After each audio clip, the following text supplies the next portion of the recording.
Good morning, everybody. Happy Friday, and welcome to today's XY Insight webinar, where I'm really looking forward today. So, sort of going deep on a topic which is really relevant to scalable businesses, which is this idea of building a tribe. More about that in a second, but first thing, thank you for coming. It's awesome to have you here. Those who've been to one of these before will know that this is very much about interaction. So there's a bunch of questions you may have. And I really want you to feel free to kind of ask as many questions as you possibly can about what your questions are about how they did it and how they built XY. So in order to do that, we need to get a bit of interaction going. So here's what we're going to do. To kick things off, I want you to do me a favor. Find the chat box, which is how we're going to be communicating today, and just type in the chat box. My words will start to come more smoothly in a second.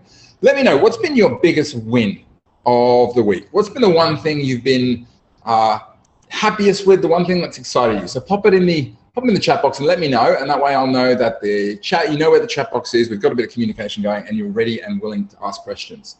So shoot it out. Elizabeth, thank you so much for your email yesterday, by the way. I'm glad that it's going well. I saw your numbers. That's fantastic. Dean, what was your biggest win of the last week? Just type in the box and let me know. Ryan, welcome. Good to have you on board, man. Nobby, good to see you again. Type in the box. What's been your biggest win of the last week? The one thing. Hey, Elizabeth says biggest win is the Christmas party today. It is the party season, indeed. The ability to get out of bed each day. Nobby, that is both very positive and also very pragmatic. Are you a stoic by any chance? Excellent. What else? What have been the big wins? Greg, I'd love to know what have been your big wins. And Greg, I've still got to introduce you to somebody. Please don't let me forget. Well, I won't forget. What have been your biggest wins? Getting through to Friday. Wow, Andrew. Well, hopefully it's the weekend proves to be full of re-energization and all the rest of it. What's been your biggest win? John would love to know. Josh, Louis, let me know. Dean, Daryl, let me know. What's been your biggest win? And then I know that the chat box is working. Closing new business. Great job, Anne. Pleased to hear that. Any others? Greg, seeing my daughter's Year K school concert. You know what? I went to NIDA to watch my daughter's ballet concert last week, and yeah, it's funny. It's amazing to watch. Some incredibly talented people, and then the kids come out and you just laugh at it. Finishing a free ebook. Man, I'd love to see that one. Says Lewis. Elizabeth Hatton, client happy with coaching, ongoing support, and paying for it. That's what we want. Perfect. Great. Well, hopefully we're going to make this an even better end to the week today. So we're going to kick off, and in a second, I'm really keen to introduce you to, if you haven't already met, Adrian and Ben, but chat about what's in behind the curtains, XY, how they got it built, how they got it up and running, and what lessons we can take from that. Before we do, I just want to remind anybody, we're going to do, within the Audere webinar schedule, we're going to do one final webinar. And one of the things I've gotten into a habit of doing in the last few years is actually just before I go on break, spending some time to sit down and literally plan out my calendar for 2017. Why is this important? Because you know what? If you don't sort of set train tracks, if you don't lay things down, what tends to happen is you respond to whatever happens in your inbox. You know, clients come in, you book appointments, things happen. And what I've found is by sitting down and working out, right, when are my holidays going to be? What are going to be the days that I work on the business? What are the days that I do marketing? It means that I can go away on holiday knowing that all the thinking's done, and I come back, and rather than having to boot up the grey matter and get it all going, I can just literally follow the process that I laid out before I went. So if you'd like to, if you're an Audere client and you'd like to kind of plan the year, see it coming and make it an effortless start to January, join me next Tuesday afternoon, and I'm going to run a session where you leave with your entire calendar planned out for the year. So that's one to look forward to. Really looking forward to taking you through that. And by the way, at 10 o'clock, if you're keen, one of our clients on the program, Craig, is actually running a webinar. He's running a webinar with Paul Meissner, who is, I think you'd say, sort of a really progressive accountant. And they're going to be sitting down and talking about how to find them from a client point of view, but also from a partnership point of view. So if you are, if you're in the space of forming strategic partnerships, that's one I would 100% go and check out. And the URL is right there and then. Cool. That's enough of webinars and things, because we're going to kick into our insight today. And let me give you a bit of background. One of my favorite authorities in the marketing space is, without doubt, a guy called Seth Godin. Seth is, I would say, probably one of the preeminent specialists when it comes to online marketing, and really thought leadership in the space. I mean, he's so good at what he does. If you go and type Seth into Google, you'll pretty much get Seth Godin. He is the Seth. And there's two books which have really sort of touched me along the way. One is a book called The Dip, which particularly when things were going not as well in my business a while ago, I read this book, and it took me from a place of wondering whether I was going to succeed to a place where I realized that, going through dips in business is a normal part of it. And the key thing is to know when it's just a piece you should persevere through, or whether it's an opportunity to change direction. So that's a fantastic book. And if you find yourself sort of wondering whether you should persevere or quit, that's a book to read. But the second one that I think has been formative is this book called Tribes. And Tribes is powerful because it talks about the way that online marketing has changed, or the online space has changed marketing. It talks about the real power in not just marketing people, but instead connecting with people who share a vision, share your why, and creating a community of those people to drive a movement, not just a business. And this is something for people who are looking to build scalable businesses is such an important tool in your arsenal. Because if you're an advisor with views on how wealth should be created, then the opportunity for you to create that community does a couple of things. Firstly, it'll create stickiness in your client base. But secondly, it is going to create the ability to have more impact on people collectively. And when I look around the industry, I don't think anybody has done it as well in the past few years as XY Advisor. So what I want to do today is go a bit deeper, not just talk about XY Advisor where it's at now, but understand the nuts and bolts of how did it start, what were the steps taken to build it, what makes XY Advisor work under the bonnet, and finally, what's up next for these guys. And hopefully you can take away from this some tips that you can apply in your own business. So enough talking from me. I'm going to just play with my little interface here, and I'm going to introduce you to Adrian and Ben. Let's get your videos on. And there we go. Gents, how are we going? Ben. Are you good? Adrian, can see me? G'day, Stu. How are we going? Good. Excellent. Like Liz, I'm looking forward to our Christmas party this afternoon. I'm just glad I made it through the week without being too hungover. It's everybody I speak to is just kind of, they're at this point where it's not been an unpleasant year, but it's been a hard year. And I think everybody's kind of looking at Christmas going, let's bring it forward about a week and we can just kind of move in a little bit easier. But hey, we're nearly there. That's all I can say. And I can kind of feel that the Christmas spirit's starting to infuse everybody. Nice to use the spirit infuse there. I think you like that one. Cool. Hey guys, I want to kick off just by giving people an understanding of. I'll start with Ben. Mate, you're in front of a white wall. Give us an idea where this white wall lives when it's not online. Yeah. So I'm just in my home office here in Glebe. Nice little sunroom. I've got a view out of a lovely alleyway over here. A bit of sun coming in, and when I'm not in the office, this is where I spend my time. Lovely. Yeah. And we'll take it as given you're not wearing any pants, right? Well, don't tell anyone. I thought that was a secret. Hey, what about you, Adrian? Where are you right now? I'm actually in my office. I have been known for people who have seen some of the XY Advisor. Actually, when we interviewed Stu a while back, I may have been in my bedroom in front of my cupboard, and it was an opportunistic moment for Stu there. Just to be clear, you were out of the closet, and then you went in the closet, and then you came out of the closet again, didn't you? Yeah, try to find a good connection sometimes with the internet. It's and more recently, you may have missed it. I did happen to pop onto our XY Advisor live session, the last one, with still logged into the actual main log on, and I wasn't a panelist that time, but I came through and I had my shirt off and I was eating my toast for breakfast. He's a true professional, Stu. I love it. I made sure I've got a shirt on, and yeah, I'm not in the cupboard today. Well, we've still got 45 minutes. There's plenty of time for you to take your shirt off. We'll see how it goes, Stu. On the subject of shirts, Elizabeth did want me to drop in the question to say, where's your Hawaiian shirt, Ben? Is this a running joke or? Well, the Christmas party is a Hawaiian theme, and I'm not much of one for dress up. So they've been on my case trying to tell me to get my outfit in order, and they might just be surprised. We just tell them that what you're wearing is an all-black Hawaiian shirt, and you can pretty much get away with it. Yeah, exactly. Hey, I always like to begin these things with the kind of Tony Tsay question. Tony Tsay is I think the CEO or founder of Zappos, and he always likes to ask people, on a scale of 1 to 10, how weird are you? Ben, how weird are you on a scale of 1 to 10?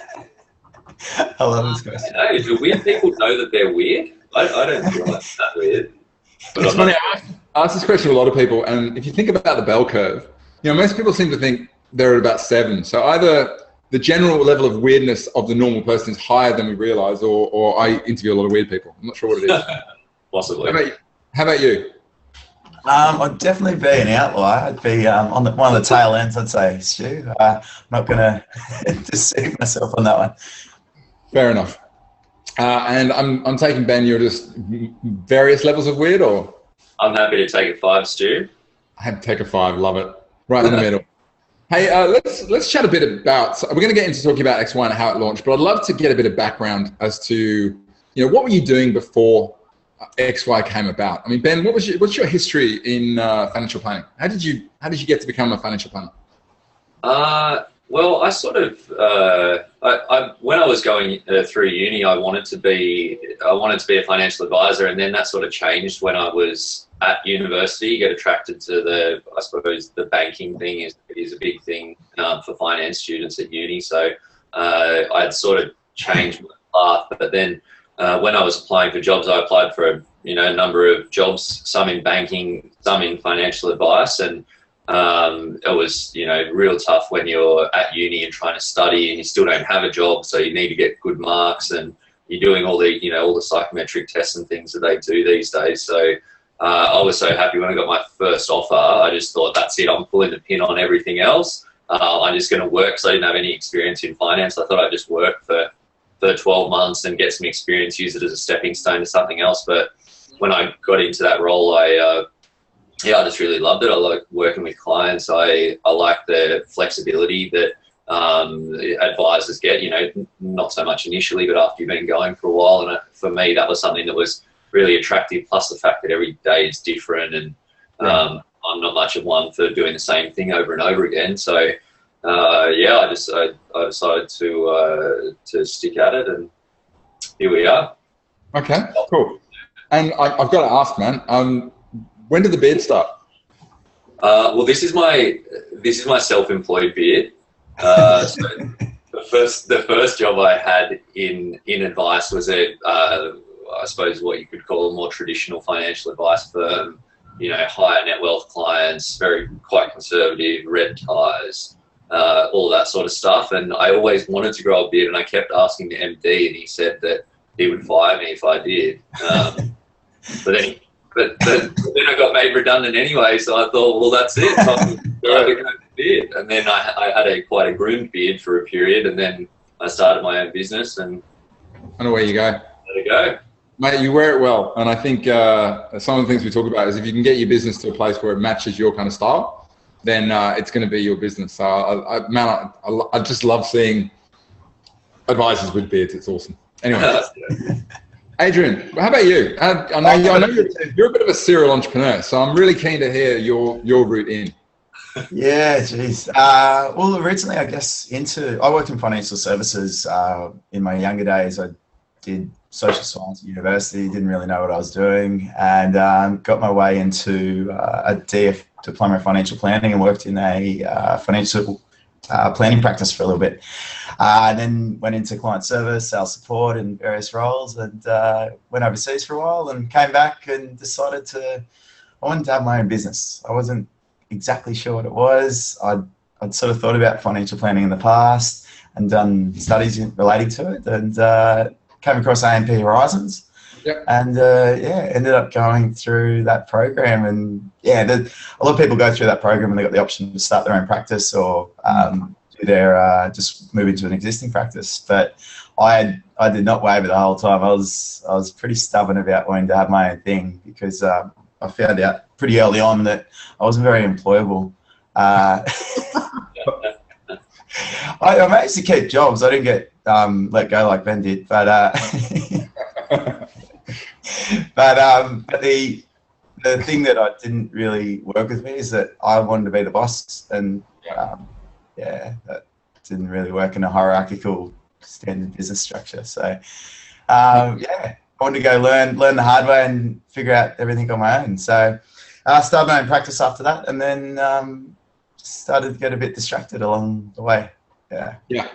No, it's although it'd be way too easy if you just went and focused on financial planning and did one thing for a while, and actually, just made consistent money and built up a great business. But you don't want to do that. Why not start a couple of other things? So I did a bit of had a good team. We did a bit of power planning outsourcing for a little bit, and that evolved into actually placing people into jobs. We started training new recruits in the financial services industry, and placing people in financial services practices. So all that's evolved to having a specialist recruitment company for financial advice practices, and sorry. Spark, which is a really awesome service. It kind of fills an interesting little gap that exists out there. Yeah, it's sort of I just moseyed along, and I'm like, well, I can do a better job of this, so why not use our expertise and apply it? So and at the same time I'm a mortgage broker as well. It hasn't been easy doing all this, and XY Advisor takes quite a lot of our time as well to make sure that's running smoothly. So let's talk about XY, because I'd love to go to that point pre XY, and I'd love to ask, I guess, two things. When did the inspiration for doing it strike, and how did it all come together? I know a lot of advisors kind of have ideas to do things, but where did yours come from, and how did you decide, right, this is a group of people who are gonna be involved in making it happen? I might get you to answer this one, Adrian, since we're chatting as it is. Yeah, well, I think we could, you know how in Romulus and Remus with the Roman Empire, I think eventually we can come up with a story about Clayton Daniel, who got us into a room one day down at his his office above cargo bar, and just started to sort of throw it out there. I think he might have just read Seth Godin's book or something, and and we just started talking about things, and I think it started really from a place of angst around how things were, and sort of really being quite uncomfortable with the situation that we were operating in, and not being happy with everything that was going on in the financial advice profession, and looking at ways that we can bring people together and achieve a bit of some positive outcomes for advisors. Because I guess the self-employed route, it's not easy, and a lot of the guys, especially, and a lot of the people involved with XY Advisor are self-employed.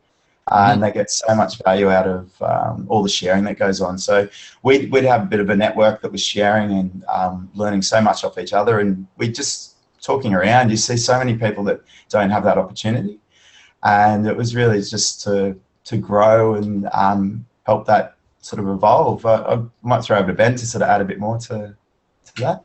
Yeah, I think that's one of the things, like, as an advisor, I know that I had learnt the most from other advisors that had been there and done that. And I when I left my first job in advice, I went to a smaller company, and they didn't have the same support that they had in the first company I worked in. And I was really, in certain areas, I was definitely out of my depth. And the way I sort of bridged that gap was just speaking to other advisors. And I was amazed at that time at how open they were at sharing their knowledge and ideas. And I think that was what we were lucky that we had a good network, and we were already sharing a bunch of ideas with each other, and we just saw all the benefit that we were getting from that. We just wanted to sort of expand that out, and like Adrian said, we as advisors, we tend to cop a bit of flack in the media, and as younger advisors, it's like we're out there trying to really push the boundaries and give great advice and not doing the bad stuff, but we still cop all the crap. So I think we just wanted to help everyone that was in that really was dedicated to doing great stuff to do it and take it to the next level. It's funny. I don't want to turn into a baby boomer bashing session, because it's far too easy. But there is almost like a clear delineation between the way that a lot of the older advisors want to do things. I'm not saying it's wrong, it's just it's different. A lot of the younger guys I speak to, a lot of them who are interested in scalable models, their attitude is they just want to do things differently. They want to be more of a coach. They want to have more of a touch points along the way. And it's almost like we've got these two industries that are the same thing, but they're developing in very different directions. And you sometimes wonder whether we should do what they do in the UK, which is come up with different words for the same thing. But well, Stu, I might jump in there and sort of round out that like it might have started from a young advisor standpoint, but I guess one of the best descriptions of the people involved with XY Advisor, it's more of a psychographic.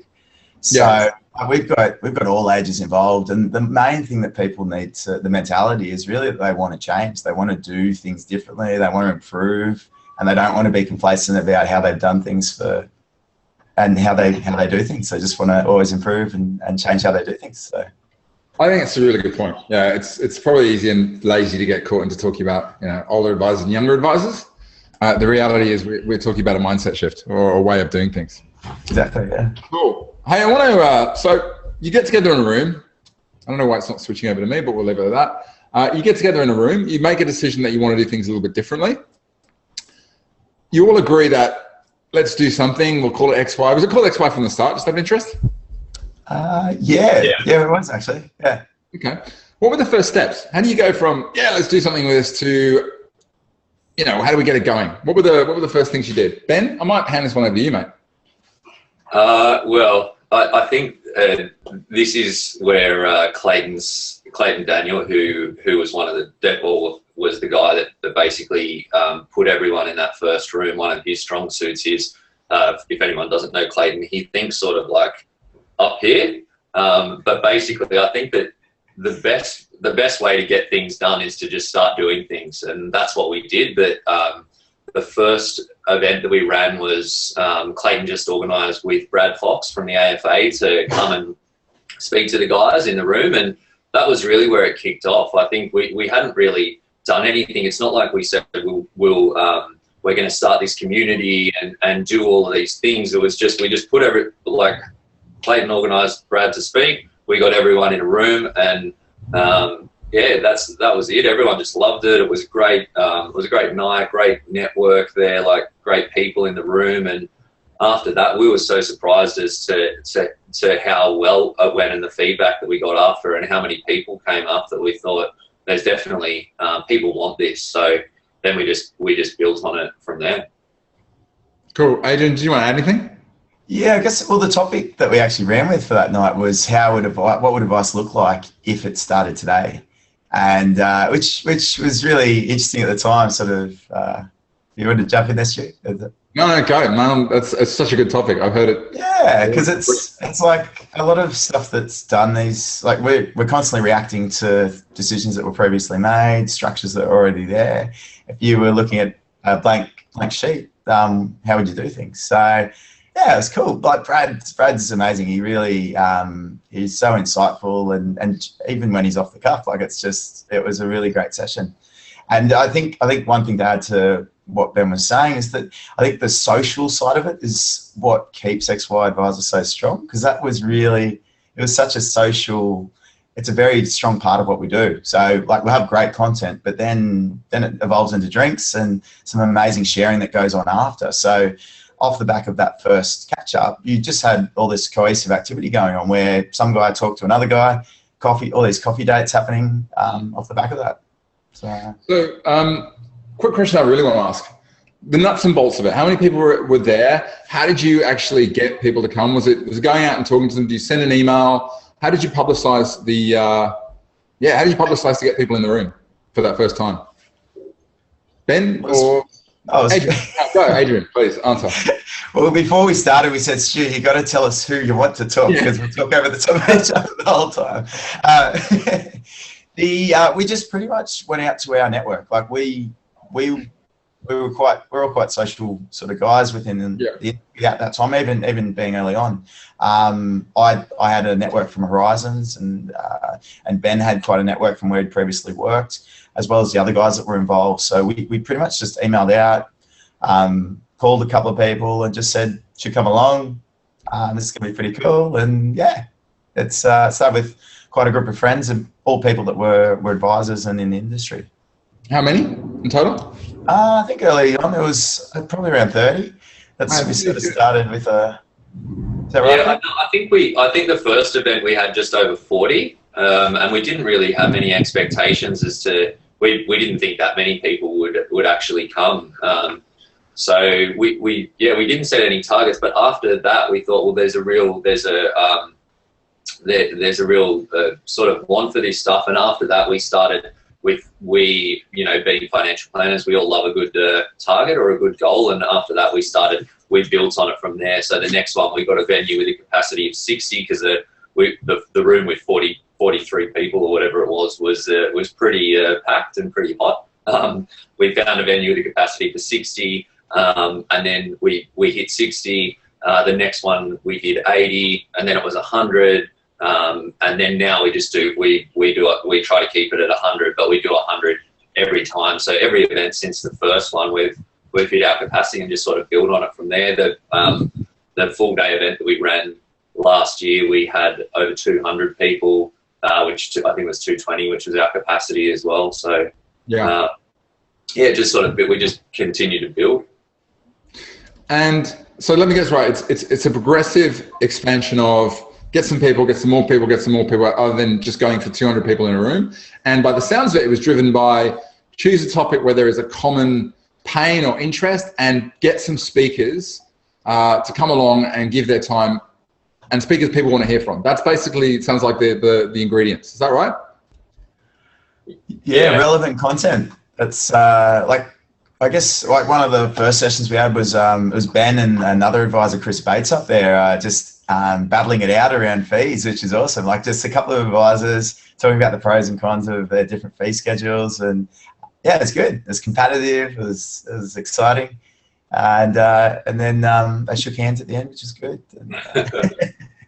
Yeah, look, and I think just to add to that, it's one of the things that was really easy for us is trying to build a community that adds value to advisors. Is we're all advisors, so we would literally just sit down and say, what do we want to hear about? Like, what are the things that are of interest to us? List them out, and then say, well, who do we know that could talk about this stuff? Oh yeah, that sounds like a good idea for a session, and push it out. And I think that's one of the things, having really good content and having that social balance, which is really important, like Adrian mentioned. But one of the other things that we've always been really big on is the good content, but without all of the crap. I think with financial advice and financial advice events, anyone that's ever been to one knows that it can often just turn into a massive talk fest, and you've got all these sponsors that are banging the drum about their latest thing and all of this stuff, and that just adds no value, and it just wastes everyone's time, in my opinion.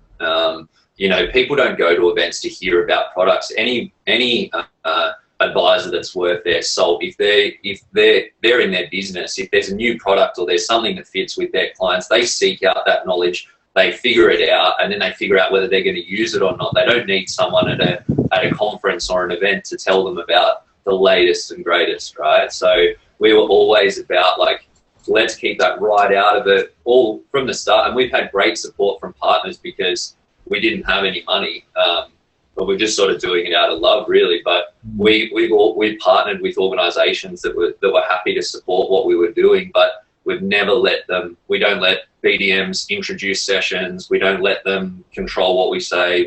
We don't do that. And I think that's something that, for me, I found that really refreshing, and I think that's something that resonated with the people that came along to these things as well. Mm-hmm.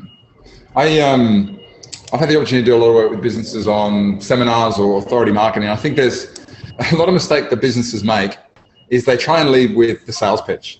And authority marketing is all about add value to people. If you can add value to people, 2 or 3 times, and then you'll earn the right to put it on the table. And I think, what you guys did really, really well is you didn't go out there and run a seminar on why you should come along and join XY Advisor. You ran a seminar which was about topics that people were interested in, they wanted to talk about. And I think some of the worst seminars I've ever seen advice businesses run are things like, make your super work for you, or people aren't interested in that. But what they are interested in is they're interested in topics that they're actively looking at, like, how to grow wealth quickly, or the clearest example I remember is I ran a seminar with a client where they had IT contractors, and they ran a seminar on how to make yourself indispensable and double your hourly rate. Now that's something they're interested in, something that people come to. I think the final bit of advice I was given is, if you're going to go out there and say something, don't say what everybody else is saying. Even though it feels safe, go out there and say something different. And even if your message, the message is similar, find a way of putting it out there so you're not just adding to the noise that's already there, because that doesn't really help anyone, I think. Stu, I just wanted to jump in around the partners. Like, I don't think we would have been, we wouldn't have been here without the support that we did get from all those venues that we've had. BT, MLC, we've had a lot of support from partners throughout the way. So as much as we sort of break their balls around not letting them do anything around the content, they have very much supported us. So it was still an important component about, I guess, the success of XY Advisor, and we are very grateful for, I guess, everything that they have done and continue to do. We've got a number of partners with us next year. XY Live is now sponsored.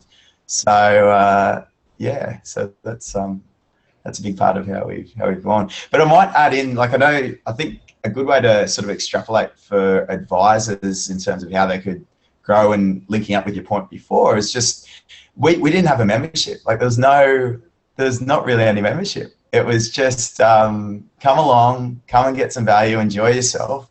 Yeah. And that was it. It just disappeared. We'd go missing for 3 or 4 months. So there was a bit of mystique to, I guess, what we were doing at the time as well, because we didn't quite know what we were doing. Yeah. I was watching it develop, and it felt just very genuine. There was no sort of sales to it. There was no kind of you've got to be part of it. And even we talk about the sponsorship, and you can't get these things off with support. But even then, people were just happy to sort of be involved, and it wasn't a pitch fest, which I think is sometimes the best way. Yeah, and I think just to jump in on that as well. I wasn't trying to say that that it's not good to partner, because like I said, we have had some amazing partners and couldn't have done what we did without them. But I think that the best way to give someone serious credit is that they support a thing like that. And we go to these events, and we'd always say thanks heaps to the guys at TAL or the guys at MLC, and have a chat to them. They're good people, that's what you want. You don't need the standard thing. So anyway, just to wrap on that. No, so good. So just to summarize, XY Advisor love their partners, but we also recognize that sitting up front and just delivering people pitch fest is not the way it goes. Exactly. Don't touch our content. Yeah, don't touch the content. Phil asked a question about business coaches. I'm assuming there's a story behind that, so pop that one to one side unless you want to go into more detail.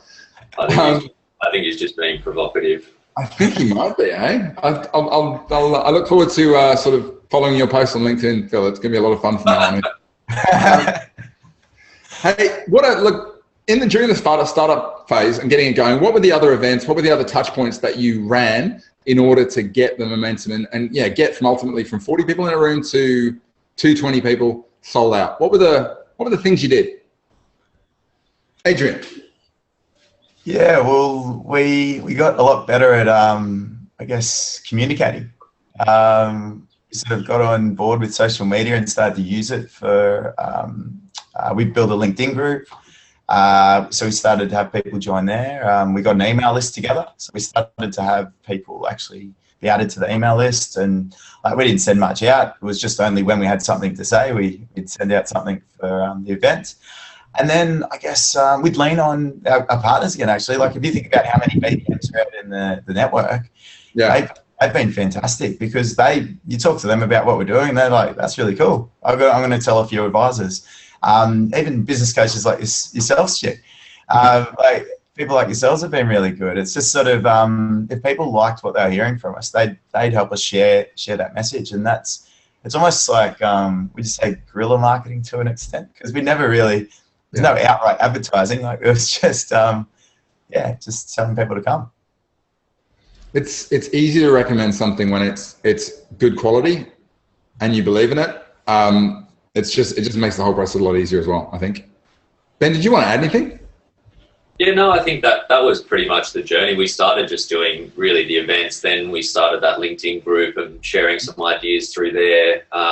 over time we tried a few different things with sending out like newsletters with just, you know, top articles from around the sort of the finance and non sort of finance but related spheres. One of the things that we've done in the last sort of 12 months has been these webinar sessions like this. So every fortnight we run a webinar very similar to this, where we get mainly advisors come on and share their stuff. You were a special guest on one of them as well. But just about sharing ideas, and I think that, you know, we're moving that to the weekly from next year, and that's just a way to add value to people. And I think people they see that, and then, you know, share, that's something that they can share, or it's that sort of help. I think that's really helped sort of build the people that are getting exposed to this over time as well, which is great. Yeah, I see Daryl made a comment about sharing between members, and I think certainly in the way that I think about it, the way that I work is, you know, it's about giving great content. It's also about giving the ability to support people. But I think a huge part of it is creating an environment where people can come and hear from other people's stories. Because even if it's not super relevant to your business, sitting down and listening, that person's got problems like that, you store it in the information, and you never know, at some point in the future, it might trigger something later on. So sharing is hugely important. I think Adrian's just popped up a YouTube clip from your channel. Yeah, so one of the most valuable ones, guys, I'm sure you've probably heard it all, was Stu's one. He gave so many awesome technology tips. So you'll be able to see if he's been telling you everything he knows, or he's saved it for other people. It's a very short list. Cool. So let me just, on the way to, we're going to talk about the live event in a second, but I want to know, what were any bumps along the way? What were your biggest mistakes? Yeah, look, I read that when you sent those questions through, and I think, yeah, I don't think we had too many problems. We just always try to push with our events. There were times where we thought we were going to run into trouble, but there were times where it was a lot of work to make sure that we didn't. But I think that one of the strengths of the group is that we've got, you know, great people involved, and everyone just sort of pulled together and pushed through. Yeah, I can't think of anything that was a big problem or a setback. Man, that's good. Adrian? Yeah, well, I guess you could say the full day event was a bit of a challenge. I sort of really sold it to the guys. Everyone was a bit scared about running it because like, can we do this? And we booked it in 6 weeks out and got it all together. So a full day event, and there was a lot of pressure. You might call that a bump, but it was amazing. So it really came off, and I think what Ben was saying around really everyone pulling together, that because we've got a number of people involved, it really helps with getting through things like that, where you really need to dig in and do a bit of work to get stuff done. So not just being by ourselves and not like having a few people around us, it was, yeah, that really made a difference. The other thing that I might add is that I guess starting and sort of exploring and doing new things, you sort of start to think, oh, what else could we be doing? And that's probably been one of our biggest challenges over the time. And it's not a bump, because like it was more just, oh, what else should we be doing? What could we be doing? And constantly going through that evolution of thinking about things that we could add value to in the profession across the industry. So we've gone 2 ideas, come back from them, gone 2 ideas and come back. And that's probably that's been one of the biggest challenges of XY Advisor, I think, playing with the opportunity and how best do we let it manifest, I guess. Yeah, it's always challenging, particularly when you grow something. It's where do you take it next? I always think about the Facebook thing, where Zuckerberg was always, he was always at this point, we're not going to put advertising on Facebook because we don't know what it is yet, and we don't want to lose the cool factor. And I think sometimes people are in a real hurry to turn something into something that's predestined, or they're in their mind, when it's easy to step back, try some things, and just kind of work out, well, it might be this, it might be that, and it's usually not what you originally think it is, right? Yeah, absolutely. It's a lot of heated discussions as well behind that. Yeah, I can imagine. Hey, if you were going to start again, so a bunch of advisors out there looking at doing something similar, if you're going to start this again, What would you do? How would you do it differently? Ben? Not for that one? Yeah, look, I don't know that we would do too much differently. I think, yeah, as Adrian mentioned, that was one of the things that we did sort of struggle with, was that there are so many things that we had thought about doing, that after doing a few events and noticing that there was an appetite, we're always about improving advice, but you can improve advice in a number of different ways. You know, like we spent a lot of time, talking through ideas around, you know, do we try and do something with consumer groups and improve advice that way, or do we try and do something with legislation? We spent heaps of time, which was ultimately time wasted around that. And in the end, we just came back to the fact that the low-hanging fruit for us has always been improving advice by improving financial advisors. That's what we know. That's what we are. And yeah, so I think that we would, you know, doing it again, we would probably just double down on that, and we could have saved ourselves some time in some of those other areas. Okay, that makes sense. Adrian, did you want to add anything? Just hindsight's a wonderful thing. I don't think, like, if you go back now, we'd just do a whole lot of things with a lot more confidence. But maybe going with the knowledge that we have now and the confidence we have now, maybe it wouldn't have worked. So I think a bit of naivety goes a long way for helping with genuinity.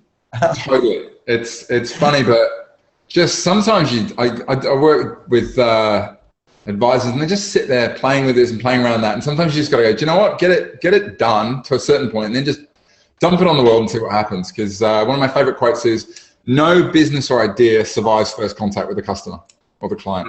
Yeah. Hey, I want to ask this question. What have you learned about yourselves, about your advice, about the industry that you didn't know before you started XY? Adrian. Oh shit! I was hoping that one went to Ben. I've learned a shitload.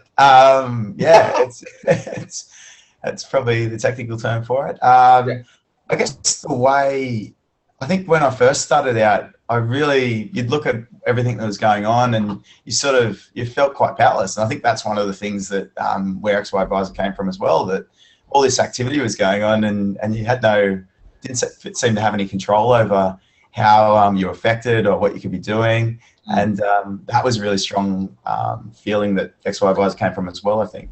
But in terms of like what I've learned, what's effective in the industry, what is practical in terms of, like, is it worth having certain discussions? Is it going to go anywhere? Do you just take things upon yourself and just start doing things, which I think that was almost, I guess, what we've decided with XY Advisor, that we'll start doing things that we want to do, and see how it goes. So I don't know, the change bit. The change is probably one of the biggest pieces that, I think you just learnt so much about dealing with change and how to take a hold of it. Yeah. Ben, do you want to add anything? Look, yeah, I suppose that I've learned heaps about advice and advice, things that have helped in my business. One of the things through the involvement with XY is that there are actually heaps of really amazing advisors around the country doing great things, and these are people that I never heard of before being involved with XY Advisor, and it's unbelievable. There's some people out there doing awesome things, and I think you sort of alluded to it before, and it's one thing that I've noticed. Well, I don't know if it's learned, but definitely noticed more through being involved with XY and that community, is that I think that there really is this sort of like two-speed financial advice industry, where we've got, I know so many advisors that are really embracing change, and it's not just the younger advisors. There's a lot of different age people, but the people that are really embracing change and pushing their businesses forward have been really successful, and they're the ones that are positive about the industry and positive about their businesses and helping their clients and being profitable and all those sorts of things. And then you've got the other people that are trying to hold on to what's happened in the past and resisting that change, and they're the ones with a much gloomier outlook and don't seem to be having the same sort of success. So more There's a really old film from the 90s called Jacob's Ladder. It's an old Tim Robbins film. It's a brilliant film. Awesome if you want to watch it. But there's a famous quote from it that I always think about in times of change. And it's this guy's having these nightmares. He's trying to work what's going on. He says, depending on your framework, everywhere you look, you'll see demons trying to rip you away from your family, from your life. But if you just change the way you look at it, you realize that sometimes they're actually angels trying to save you. Yeah. I know it's really deep and meaningful, but it's the idea that sometimes the universe sort of sends out messages saying it's time to move on, it's time to change, and how you kind of react to that is all about your perception of where you are and what you want to do. I'm going to ask some questions about the future, but I want to summarize what I've learned so far. And I've learned that the key to getting things started is kind of go out and find a group of people who also believe what you do. And I think the significance of the fact that there are 3 of you is really key. In 4, beg your pardon. But, generally things aren't, even in the startup world, things aren't started by 1 person or 2 persons. It's usually a group of people that give it some gravity. I think the other thing I took is it was all about, let's start small. Let's get a group of people in a room and let's focus on a topic which is relevant to them and bring in a speaker. And then it was about building it, from 40 to 60 to 80 and progressing that way and constantly trying to work out whether there's something you get demand, as well as I think the final bit in the puzzle is you guys used social media really well, but more importantly, you partnered with other people out there who had access to, the ability to reach a lot of people. They had access to the list. And I know you partnered with some people who are just absolute guns when it comes to, publicizing it. And you got them on, on the fact that you were engaging them on their why as well, not just yours. And probably the foundation of it all is you weren't trying to sell what you wanted to sell. You were going out there with, here's an idea, and you were willing to kind of move around and react to keep the underlying vision and the idea, but again, be agile around where it was going to end up. That's what I think what's been really powerful about XY. Yeah, that was a good point that you deduced around, I guess, us all having the same, feeling the same way about things. And that was really important to being so strong. Which comes down to Daryl's point about, getting people in a room who do the same thing and going, how can things be different? What do we want to do about it is really powerful. I think another thing you can take from it is it's a lot easier to get this stuff going if you just focus on what's the message and getting a group of people together and allowing them to drive the agenda rather than, hey, what do I want to sell or what do I want to get people to do?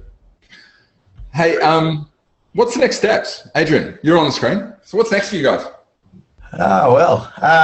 We've got, it's a little bit under wraps. We've got our Christmas party on Monday, so that's probably the first thing for to call. By the way, everyone in Sydney, I don't know, maybe Phil Thompson can drop the link in there. Everyone's welcome to come along. Stu might even be there if he's allowed. I'm aiming to be there. If I can just sort out the 4-month-old baby, wife at home, sleep deprived, sort of trade-off thing. Yeah. Well, that's just going to be completely social, guys. So, no content. The other thing that we will be unveiling, and you guys are pretty lucky to sort of get the head of the curve, is a Facebook group. So everyone's on LinkedIn. It's sort of a bit boring sometimes. We struggled to get really the traction we'd ideally want and the level of sharing on the LinkedIn group. Like, it's hard, and just because people aren't there all the time. So everyone's on Facebook quite often. So and I know. Oh, actually, I don't know. You've been really good in that space, Stu. That's been with the Facebook group. Yeah, that's how you guys operate, isn't it? Yeah, we've got a private Facebook group, and we sort of had a look at, do we want to go LinkedIn? Do we want to Facebook? Do we want to go our own private forum? But you know what I found on LinkedIn? People put a mask on. And people don't tend to live on LinkedIn a lot. People plan a long way. And I just thought that Facebook, people are a bit more themselves. You can see their picture is them, and it's more conducive to an informal sort of sharing opportunity. So we just made the decision that, LinkedIn's great for the professional and probably great for connecting with people, but we wanted the program, the sharing to happen in a private Facebook group. And we haven't, it's been excellent. Well, the other thing is actually being able to given a bit of a membership. So we haven't had an official membership this whole time. We've got a whole lot of people that identify with coming to events and identify with us and what we do. But what this is going to enable is a bit of ownership of being a part of XY Advisor, which people haven't had before, which I think would be really cool because, people like to have things a bit more formalized sometimes. And it's also going to allow us to up the ante on what's shared.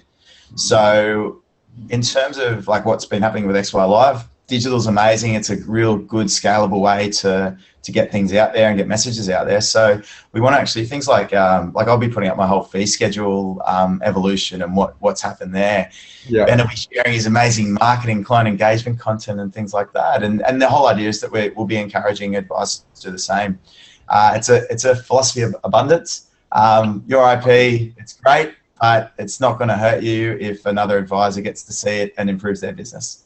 So that's the mentality that we run with, and that's what it's going to be built around. There's a great book that Dean Holmes recommended the other day called Exponentials, which talks about, those 12 things about where business is going, and abundance is one of them. We're not in a scarcity world anymore. Information's free. Everyone's got enough of everything. The problem is there's too much of it, and different economy. Ben, I interrupted you, man. Yeah, no, I was just going to say I think that's one of the limitations of LinkedIn is that all the stuff that goes onto there, all the discussions and anything that's shared, it all goes out to the public as well. So when we're talking about how to sort of support this community and sharing, that we wanted to set it up in a way where people could do this, have their discussions privately and share their things privately. So I think that's something that will allow us to do that in the Facebook group as well. So we're really excited. It's one of the things, like Adrian said, is that we kept getting asked by people. They say like they wanted to know where do they sit. We're involved with XY. We're part of the community. We go to the events, but we wanted to make it clear for them that they're a member of XY. The membership is going to be free. It's not something that we're charging for, but it allows people to say, yes, I'm a member of XY Advisor, and I engage with the community. So totally. Yeah. I'm going to ask you a couple more questions. I'm going to also, in a minute, sort of put open to the floor. We've got a couple lined up. Daryl, I'm going to ask yours, and same deal. But if you'd like to ask the guys a question, please line up your questions now in either the Q&A or the chat box. But here's what I really want to ask you both. If you're an advice business, you're listening to this, and you're kind of buying into the idea that I'd like to create a community within my advice firm of people who I love. They love what we do, and we can sort of base it on that kind of interaction. What would you recommend, as the best way for someone to start if they left this webinar and said, "I'm going to do something today, tomorrow, next week"? Ben. Look, I think about what they want, what they're interested in, and then give them things that add value, or things that solve their problems, or give them ideas, things that help them. I think that's the best way to get people engaged, because if you've got good stuff, then people are going to want it. Instead of you say, I want to just build a community, and you set up a group, or you figure out what platform you want to do it on. I think it's really driven by good solid content and giving value. And video, written, how would you do it? Look, I think digital content is obviously much easier to sort of scale, but I think you've got to give people the choice. I think people like to engage with what they like to engage with. So some people like videos. Some people don't like videos. Some people like to read things. Some people don't. Some people like both. So I think if you give people a mix, you can do that. These sort of video things, webinars, great. You get the video recording. Obviously, you can also turn that into an MP3 clip. Yeah. You can turn that into a blog. You can turn it into a podcast, then you're giving people the choice, and they choose what they like, and then you see what works. And it might be that if someone wants to build a community with a particular demographic, that they might be more disposed to one than the other. But sometimes it's hard to know without just doing it and seeing what works. Yeah, and the benefit of doing stuff via webinar video is you can then grab it, chunk it up. You can get it turned into an article. You can get it turned into MP3s. So it's kind of, if you look at all the mediums, video is great because you just chunk it down. And the benefit is you're writing an article and it's spoken, it ends up sounding like you. which is probably the best case scenario. Adrian, what about you? What would you suggest as a starting point? I think the key thing is really getting your, what's called like the buyer persona. I don't know, you probably got a term for it in your coaching, Stu. I don't.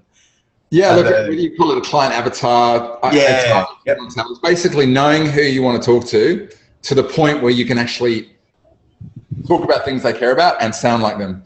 The worst case, probably the worst example is Trump. That's pretty much how he won the election. He worked out what people were frustrated about and spoke to them in their language.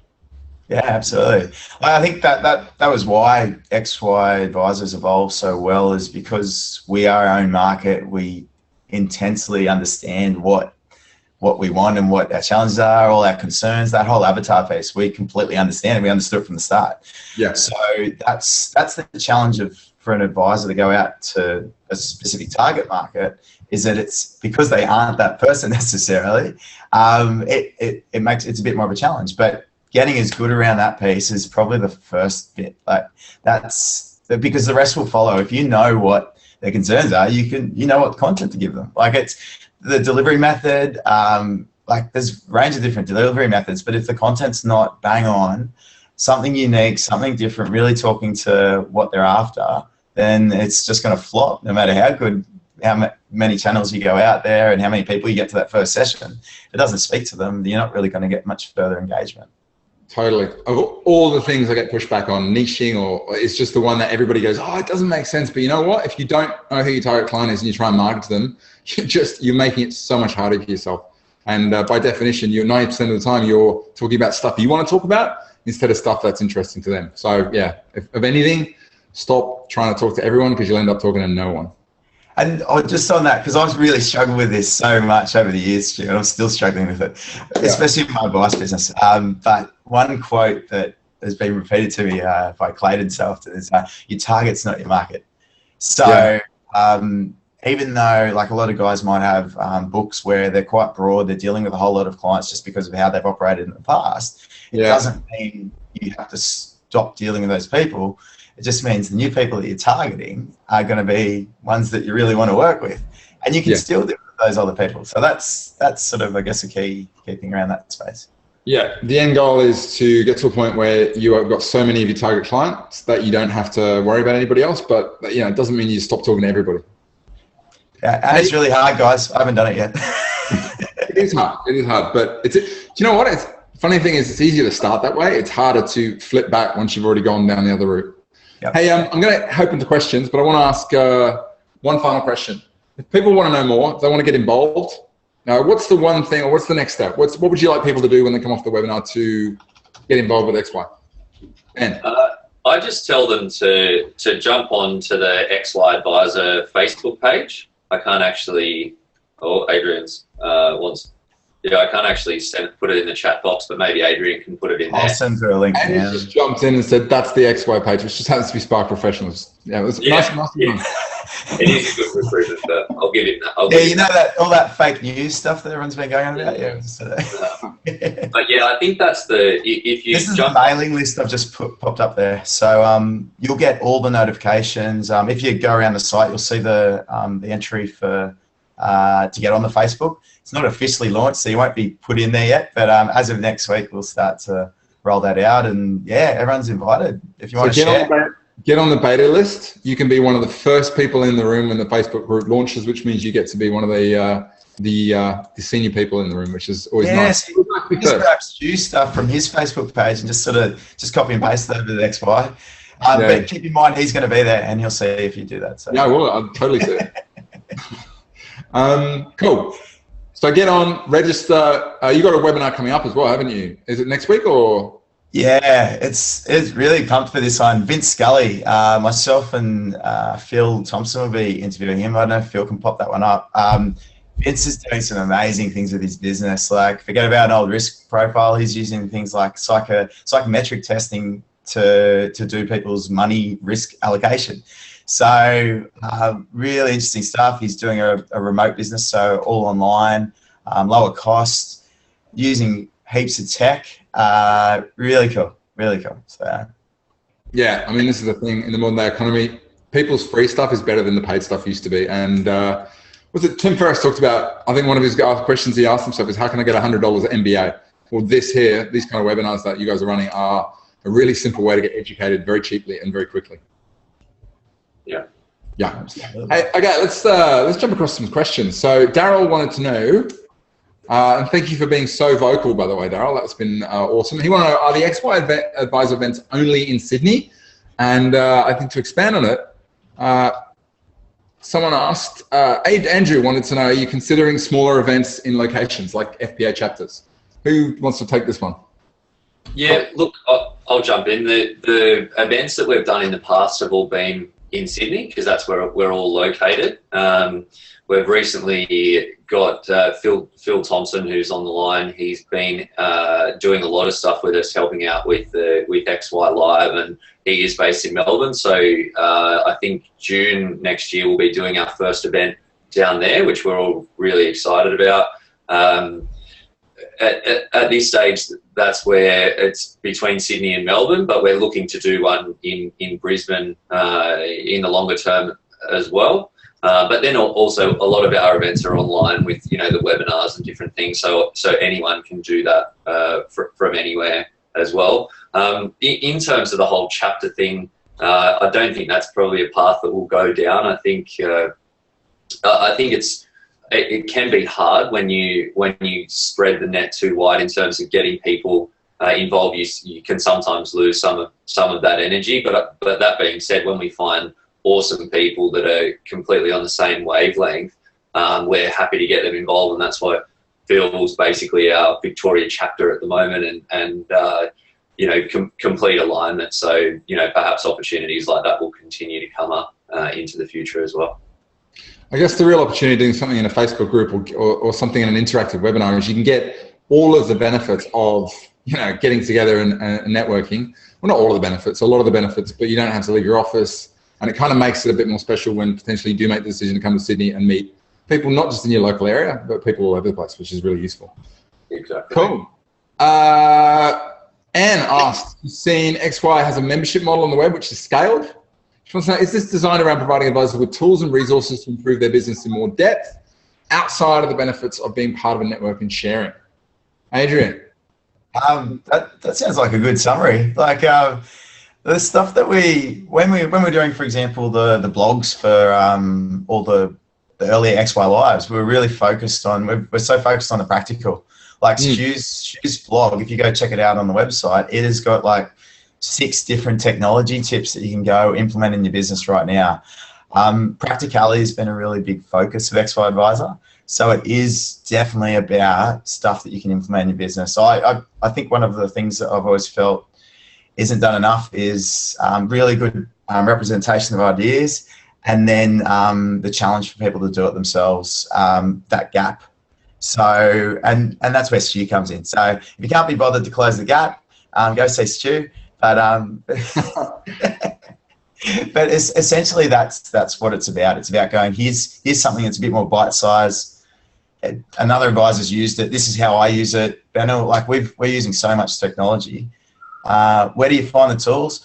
They'll be asked, what do you need? Go on the blog. Check out the blog. Every blog's got links to external technology pieces. Yeah.